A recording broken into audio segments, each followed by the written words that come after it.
And returned here at the Speed Chess Championship 2022. This is our bracket. We're starting in the top right-hand side of things. Fabiano Caruana, our generic guys, he knotted up 9 points apiece. But Danya, all around this bracket, there are absolute killers across the board. Most of these players do have a shot at knocking off even the best players like Hikaru and Magnus. And I always say this at the start of tournaments. I think that's what really lends a tournament a magical quality. It's the fact that you could virtually make a case for every player. Obviously, there are favorites. There are two of them to be exact, Hikaru and Magnus. But people like Dmitry Andreikin, Levon Aronian, Alexander Grishuk, the quote-unquote qualifier. I mean, the players playing today, for goodness sakes, they can make a deep run and they can knock off one of the favorites. But right now, we have a tied match with 30 minutes of bullet to go. Can we ask for anything more epic than this to kick off the CGC, the SEC? No, this is going to be an exciting finale here. Look at the ratings, by the way. Fabiano 30-45 in Very bullet impressive. chess. Did not expect that. And playing B3. Is Hikaru playing this match now? But already a mistake for, I think knight F3 you're not supposed to play. Kind of a souped up reverse Alekhine type of structure going here.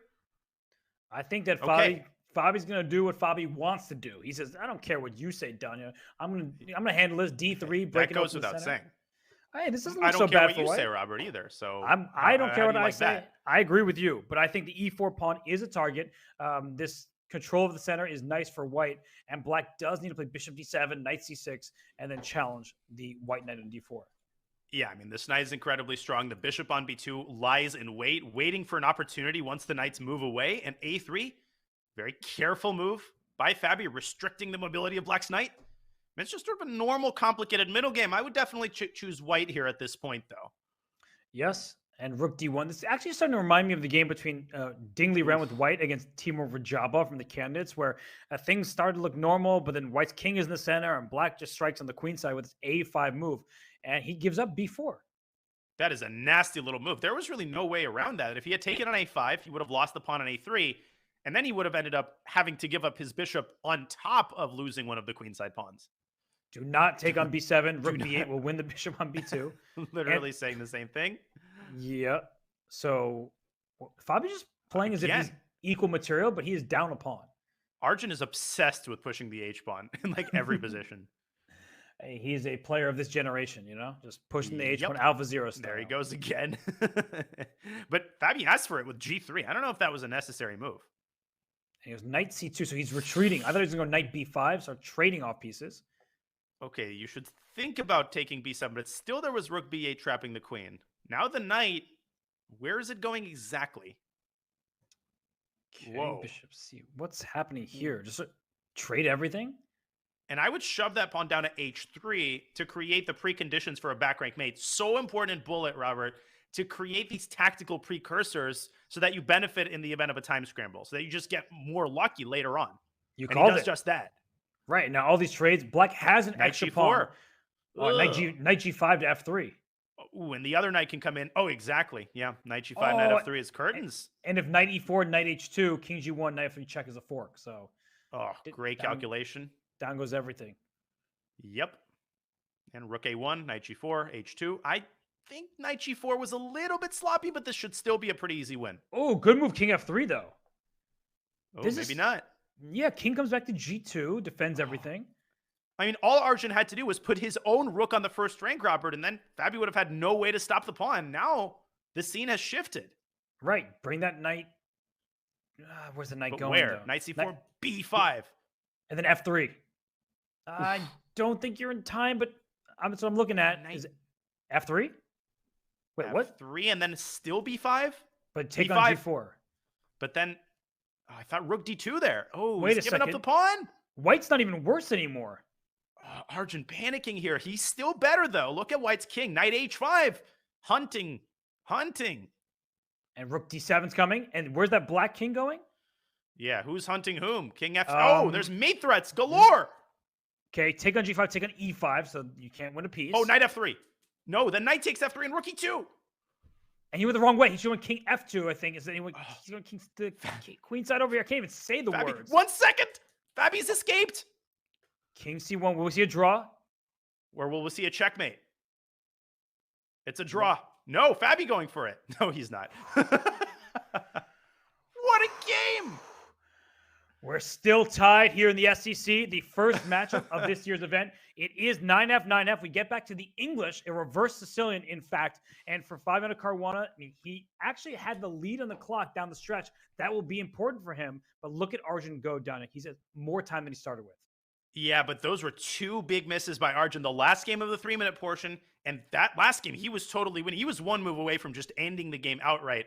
All credit to Fabi, though. He is resilient he is just pulling off Magnus Ikaru level comebacks here. Can he capitalize and win a game here? He's got a great position. Both players have over a minute. I think these are the types of positions that Fabi thrives in. He is compact structure. All of his minor pieces are near each other. He's pushing pawns, controlling the breaks. White is very passive. And here comes the knight to g5, pawn to f4, pawn to f3. I think that Arjun is in huge trouble right now. No, he totally is. He's flopping about on the first couple of ranks. He's got this pawn on b6, which is normally a big asset in these positions, but there's just no way you're getting to the b7 pawn. I love this decision by Arjun to play d4. He has to change the nature of the position, push that pawn down to d5, open up the center, and take the focus off of the king side. Look at Fabi's clock. One full minute there. Unbelievable. He's been pre-moving. He's been making good, quick choices. And now he can, look at that. Bishop d5, rook c8, taking the open file. d5 will be loose. The bishop on g2 is entombed back there. I don't know, though. I'm worried about a potential sacrifice on f5. Maybe you go queen b4, chip away at the king side. I think this is more double-edged than it looks. I'm with you, though. That is a good point. If you can sack on f5, that's trouble. Or sack on g4. Even here, that could be a good practical option. Again, the key is to change the nature of the game. Force black to defend for a change. Queen b4. So trade and put bishop h6. This is a huge moment for Fabi. Oh, and then queen c7, bishop takes e3. The queen is defended. That's really important. The queen is defended there on d7. Otherwise, queen c7 would almost win the game for white. And the bishop is totally imprisoned. The only way out is to push the e3 pawn. But Robert, that creates a massive weakness on f3. This is looking really bad. So Arjun needs to find a way. Queen c7, queen takes d5. Yeah, I didn't have a follow-up in mind. I actually missed queen takes d5, and I think so did Arjun. I was trusting you. You know, I'm like, I don't see it, but I'm trusting Danya over here. Okay. So knight c4. Can I just go after the b6 pawn? It's weird how black's pieces are kind of stuck in no man's land. There's a lot of squares that Fabi has to keep tabs on, and he might have no good way to make progress here. Strange as it sounds. Well, queen e8, queen f7, right? Queen d8. d5. And maybe it's time to play e3. Yes, very good call. And but look bishop at bishop f1 and bishop e5. Oh my gosh, you could lose this and it's suddenly a 3-result game. But is that knight coming to f3 or is it going back to f7? I think it might need to go back to f7 and then still bishop e8 comes in. I think Fabi is losing control of this game. Oh, knight f3 check. Oh, and then there's queen a1. Yeah, you have to be careful. King G is a really good move. Really good move there by Arjun. I mean, Fabi can still play knight f3, but then there's no mate threat. Oh, there's no check. White doesn't even have a single check. And I'm worried. Oh, takes in bishop c6. Takes in bishop c6. He missed it. That is sick. Instead, he takes d5, but now queen a1, queen g8. Okay, barely clinging on to that. Queen g8, queen f7. Ooh. Oh, queen. Here goes the king. Queen c7. King. Fabi. Bishop f7 check. Bishop f7. He wins the queen. Oh, no. Oh. Fabi falters there, and Arjun takes the lead 10-9. But what we're seeing, though, Danya, is this is a match where both players clearly have chances. It's not that one player better than the other in bullet. But that was a dagger, an absolute dagger. But again, Robert, it all comes down to the time scrambles. That's where Arjun has been getting him in all of these time controls. It's true. When the clock ticks low, it's not Fabiano's game anymore. And here, c5, Arjun striking in the center. And I honestly thought that Arjun was white for a second, just based on me too. Position. Yeah, he's had this type of structure with the white pieces. Now, often white tries to prepare e3, e4. Now the bishops get traded. White has this monster square on d4 for the queen. So trade me, says. Yep. Well, now the position is closed. So rook f to b1. Who will strike on the queen side first? Will it be white with b3 or black with b5? I think Fabi's going for g4. There he goes, rook g1. Now but G4 black for can sure. defend. Yeah, G4 just like the queen. White is much better though, right? Because you play rook G. Oh, I don't know. I think if black can squeeze through b4, the landscape changes completely. so he trades here. He'll trade on f5. You have to take with the e pawn. He plays h3, so he plays a quiet move there. Well, he's trying to make sure that the rook on g1 can be delegated to the queen side in the future. I thought he was going to play gf, kind of forcing ef, and then play h4, h5. H4, and he does Right. just that. Great call. So that's why I was confused by h3, but maybe there was a pass, essentially. So how is black going to defend this g6 pawn? It's unthinkable to give up the g file. That is just immediate harakiri. Maybe king e7, king f7. You can't play bishop e8 because there's the a file tension as well. Oh, he goes all in. He goes all in. And Fabi quickly takes it. Take on a8. Good time to slow down if you're Fabi. But you distract the rook away. Bishop takes, rook a1. You H5. can't take on b4. Oh, okay. h5 also is good. I apologize. No, you're right, though. Look, he played the move that you suggested, rook g6, and it's over. f5 falls. Or is it? Rook g7 and e6? Somehow it's actually hard for white to push the pawns. Isn't that weird? It's like the bishop is stuck in molasses. It looks just completely winning, but Fabi has 30 seconds calculated right now, so he's doing the right thing. Rook g7 check. Bishop h7, paving the way for the f-pawn.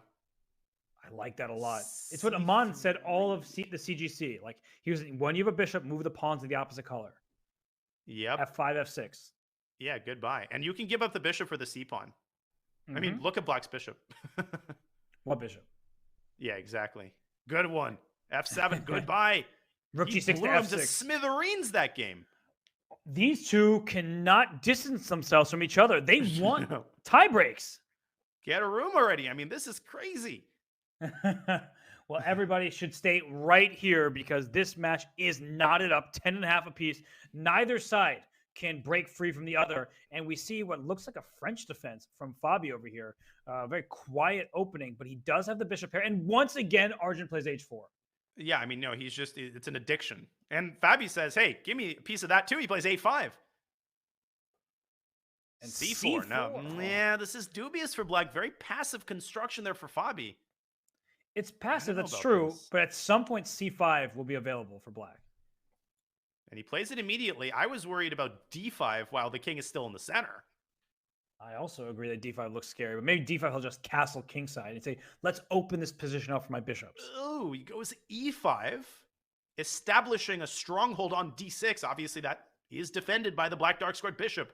I also think he's dreaming of putting a queen on e4 one day, but the bishop has something small to say about that. Here he goes again. That rook lift again. The amount of rook lifts we've seen, it makes sense, but where's it going? Like, here comes c4 for black. Well, at least there's no knight on g3 this time. Yeah, that's true. The knight would go to h5, and that'd be a problem. You know what's a problem is the possibility of knight g5. Although black's just gonna leave that knight on g5. He's gonna say, big deal. Suit yourself. f5. Wow, what a move. That was a big choice here. So knight f6. Is there knight g4? Knight g4. Knight g4, queen e6. Oh, eagle tactical eye by you. 20 seconds for Fabi. As he puts that bishop on d5, but in come the knight. The knights are so good at exploiting those squares. Knight takes h6. It's over. Oh my gosh. Rook g3 to follow with knight g6. Completely overlooked by Fabi. How quickly did that happen? I mean, he had no pieces in the attack, and now every piece is in the attack. Goodbye. Completely overlooked by Fabi. And a great win for Arjun there. That honestly is such a confidence booster. That was a wire-to-wire victory. Yes, and right after Fabi kind of had a wire-to-wire victory. So these two are trading off games right now. And what is this, French? A lot of pawn moves, none of which I fully understand. But the players certainly do because they're blitzing out all of their moves as usual. Isn't the e4 pawn just an issue to deal with? Can we just all calm down for a second here and just let me... Castle's queenside? What? Queen? What is happening? This is completely beyond me, and I think there's just bad play by Arjun. And he grabs the pawn, but look at his king. Look at his king. I'm so confused by everything that's happened in this game. A4. I don't know about that move either. He took it. Isn't rook c1 and bishop c6 about to happen? what What is happening in this game? I think everybody's clueless right now. He doesn't take the pawn immediately. He's going to go bishop c6. He's just going to Yeah. checkmate that black king. He says, get out of b7. That's like when my mom needed me to get out of school. She'd throw the blanket off. Get up. It's party time. Queen f4. Okay, we are going to see a queen trade, it looks like. Are we? Oh, queen c2, rook d2. Uh-oh. No, but then maybe queen b3. Oh, and queen b4. What a ridiculous position. How is Arjun doing this? How is he not checkmated? He has somehow found tactics that work out, because if rook d2, queen c3 is queen d4 check, right? So you can... Oh, queen f2 is also probably leading to an attack. So yikes. And worst comes to worst, there's queen f4 to b4. All of which I think Fabi missed. Yes, queen f3 now though. It's just an extra pawn for Arjun. I feel like you have to keep the queens on the board. You're going to lose if you trade queens here with 24 seconds. But isn't there bishop c5 check now? And then what? Rook f2? You know what I would do is I would take on b7 there. Give up my queen. Yep, you're absolutely right. That is the practical call. There he goes. And that's the sign of an improving bullet player. Somebody who just goes with it, understanding... Rook a6! He blundered the pawn! Isn't it a mate? Oh, Arjun is just... He's been so sloppy this game. It's done. Unreal. I mean, he has to play queen d4. Not totally over yet, though. You can't take on a7? It's not winning? I don't like rook takes a7 at all. It's a bad bullet decision. Two pieces for a rook is always hard to handle in a bullet game. He could have moved his h-pawn first. Yeah, there was no rush. The bishop wasn't going anywhere. Still better for white, but I think Arjun's going to pull out a draw here. I think he's going to pull out a draw. Very good chances. Rook b5? b5. Yep. But look at Fabi. He's going after these kingside pawns. h5, perhaps? But is he sending them where they want to go anyway?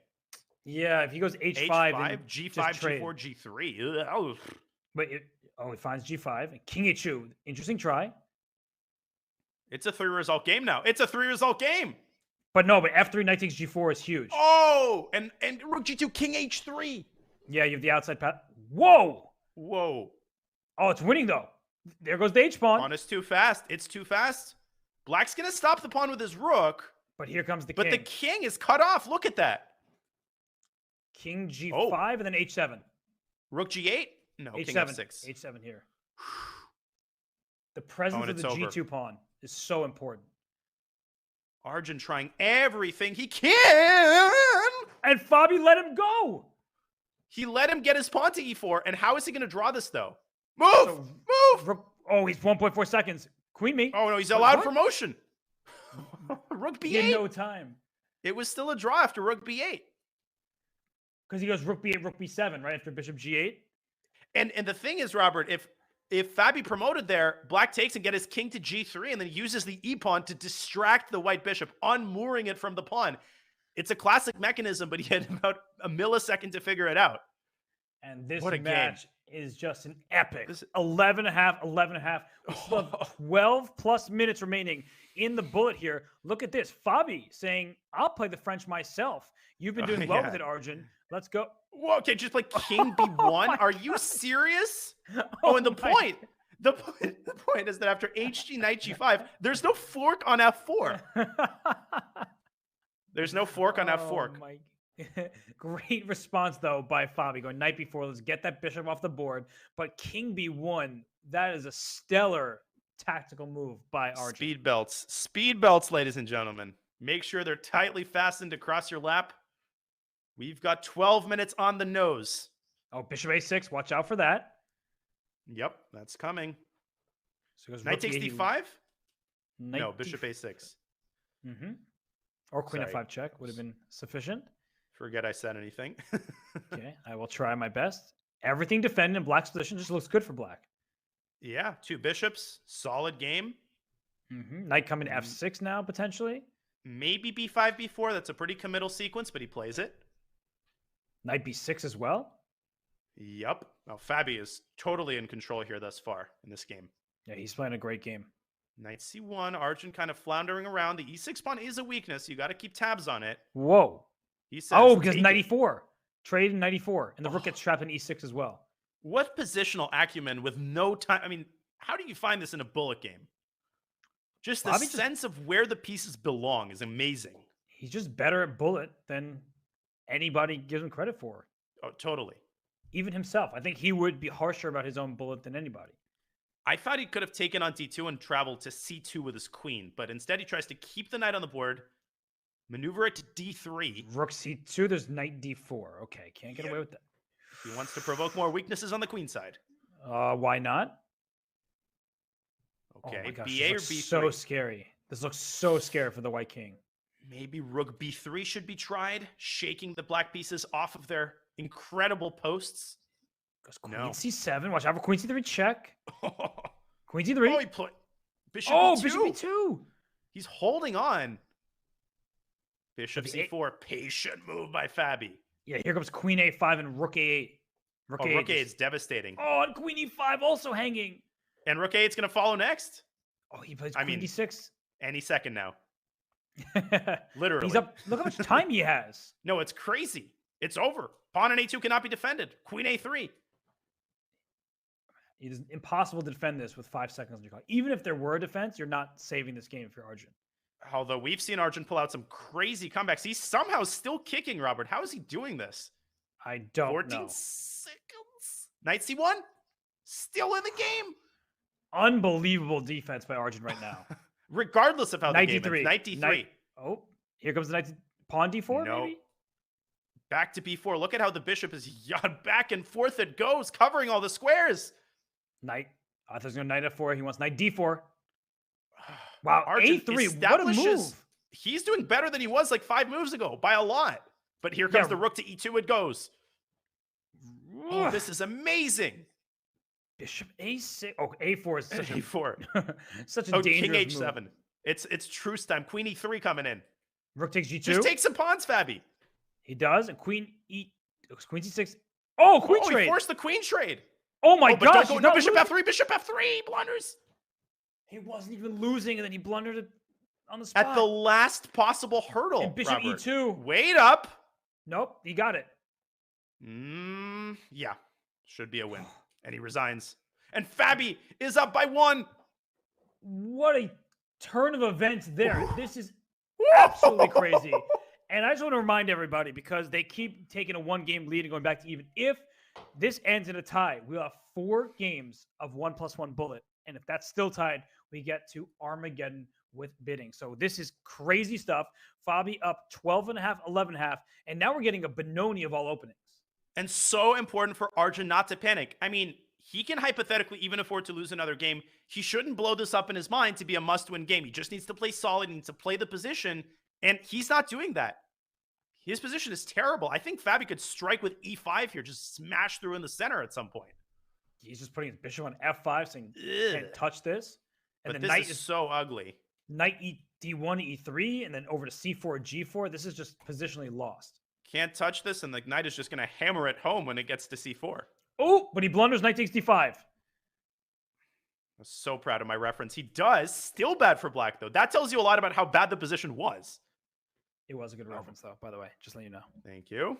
Okay, as long as you acknowledged it, I'm good. No, but that was not something Fabi should have blundered.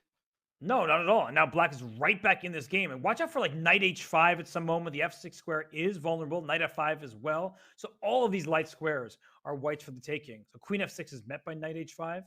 Oh, and he walks into it. I think it was deliberate. I think he had queen to f5 there, challenging white's queen, getting out of the fork. Now knight takes d6 is a huge threat. Well, maybe not a huge threat, but a threat nonetheless. Same page. Knight takes c5, also a threat. So he plays g4. Okay. What? He has to go g3. Be very careful about some queen takes g4, knight f6 tricks if the knight moves out of e5. Not anymore. Yeah, and if rook takes g, knight takes g3, all of these squares are still whites for the taking. So we see a trade, but the h file being open is bad news for white. God, Fabi's position has gotten so much worse. He blundered that pawn, and now he's allowed the knight to establish itself on e5. Arjun could follow up with f5 if he wants to control more squares. The rook comes to h8. So, but king f1 will always be available. The knight is really well placed on g3. And Fabi has to try to squeeze his knight in through f5. Maybe even an exchange sack on e5 at some point can be considered. He plays knight d3. Oh, they both miss it. Oh, that was just a fork? Yeah, there was... Well, Knight d3, knight f5 check, maybe they saw, but then just king f6 even is winning. Now Fabi still has some chances. With the king on f8 being iffy, the king on g1 is actually surprisingly safe, thanks to the knight on g3. Yeah. Watch out for rook takes e5, as you mentioned. In the worst case scenario, the knight can block the check on f1. Rook takes c5. Wait, and queen f6. Oh, queen d8. Oh my gosh, queen h6, queen d8. Oh, and there's a fork on f5 if you go Yes. queen h6, and if you go queen g6, you drop the rook on h8. Oh my gosh. Oh my god. I mean, what a blunder. My lands. Arjun needs to think about resigning. I mean, I know it's hard to do that because you're even up a pawn here. Queen d8, knight f5. Maybe there's still life left. He found a way to reshuffle. He's going to lose in exchange, but that knight on e5 means the game isn't over. Wow. Oh, it's far from over. Not even worse, apparently. Whoa! Oh, he didn't take the knight. Queen g8 check? Queen f3. Queen f3. Wasn't there queen g8 and rook h1? There was. Oh, and queen h8. Yeah, that was winning.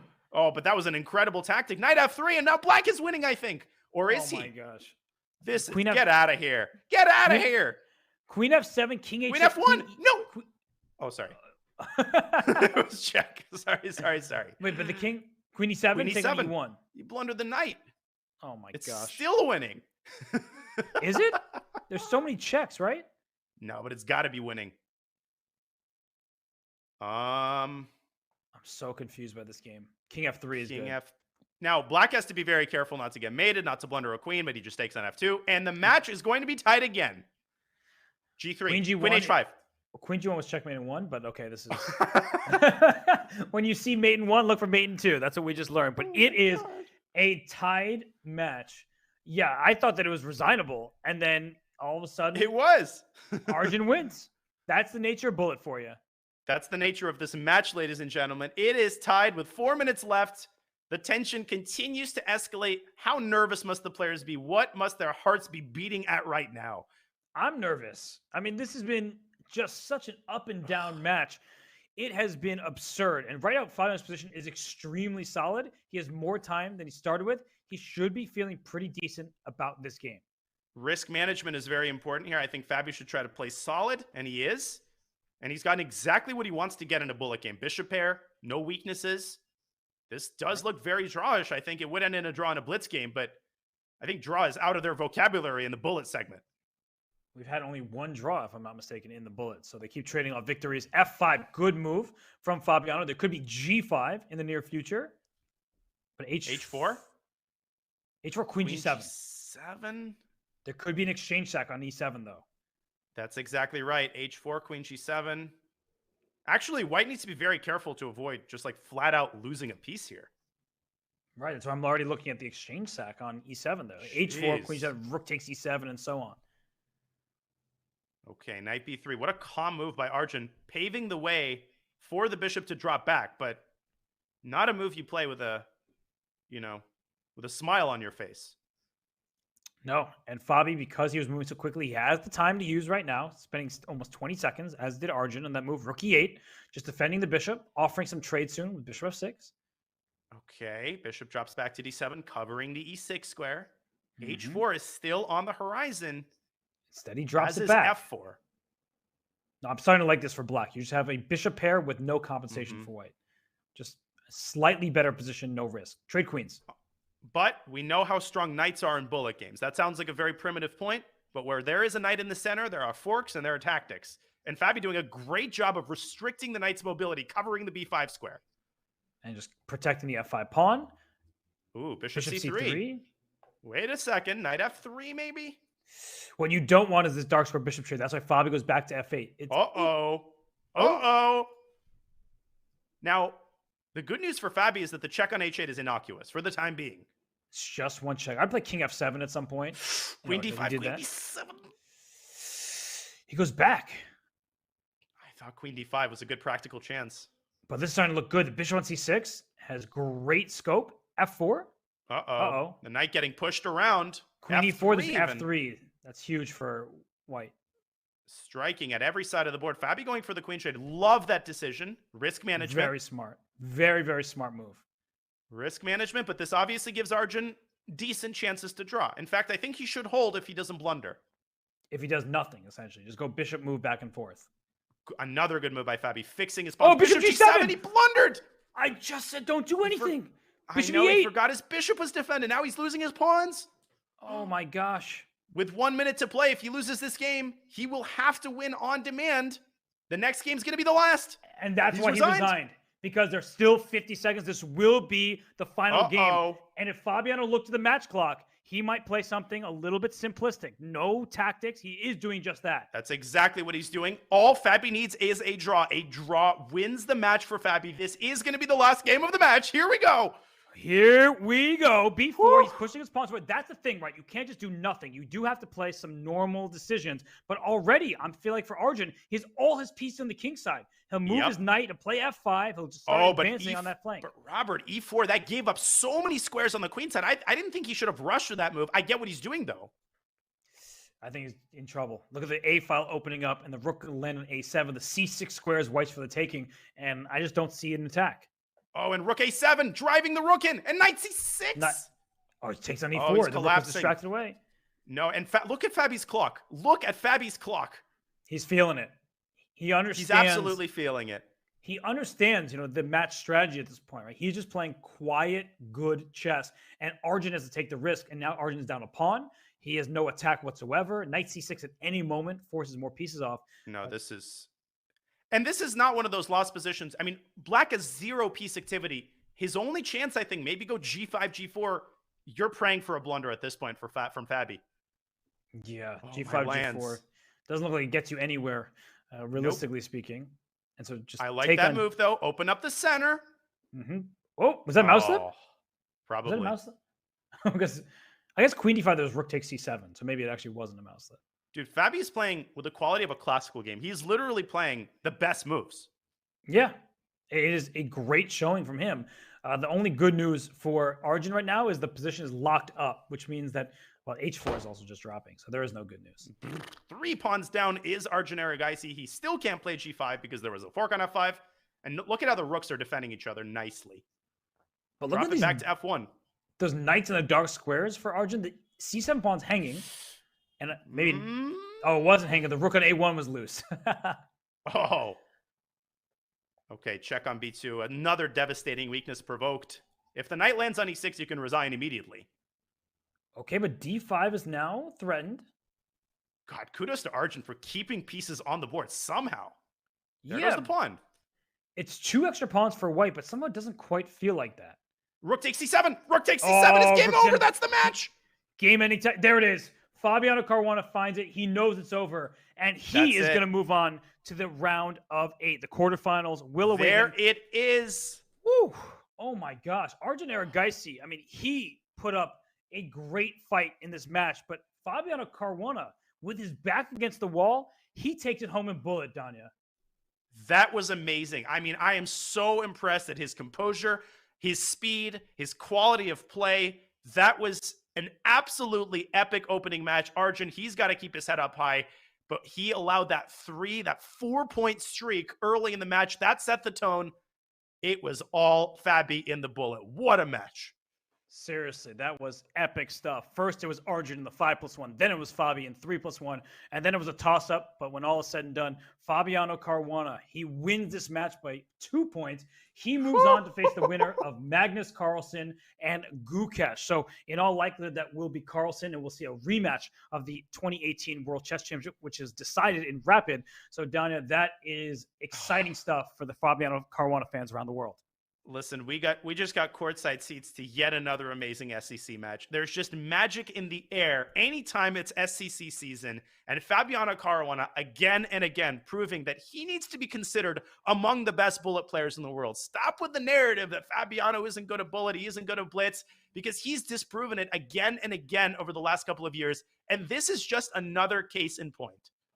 Look up his FIDE blitz rating at something like 2850. He's been an absolute monster, and he is not slowing down, at least not for Arjun Erigaisi. But we got to keep our hats off to Arjun, who played a great match, who won the Junior Speed Chess Championship. And if he didn't get flustered there when he was up by 3 points, he started losing the thread, and you saw it slipping from him. He was emotional in a way we've never seen before, but he put up a really good fight. It was an epic match. Everybody was treated to it. And well, speaking of treats, we're going to bring Fabiano Caruana in for an interview. So we're going to get that set up. So stay tuned to hear the thoughts of the winner of this match, Fabiano Caruana, in just a few minutes.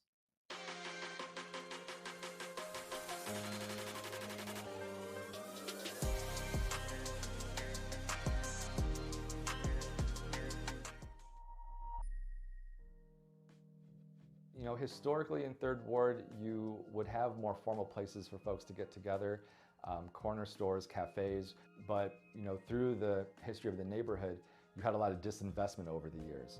I mean, starting from the 1930s, you had redlining, and so the area where the Chess Park Inn was a formerly redlined part of Houston, and when they came and built highways in the 1950s, they tore through sections of Third Ward, separating it from the rest of the city, and that just left huge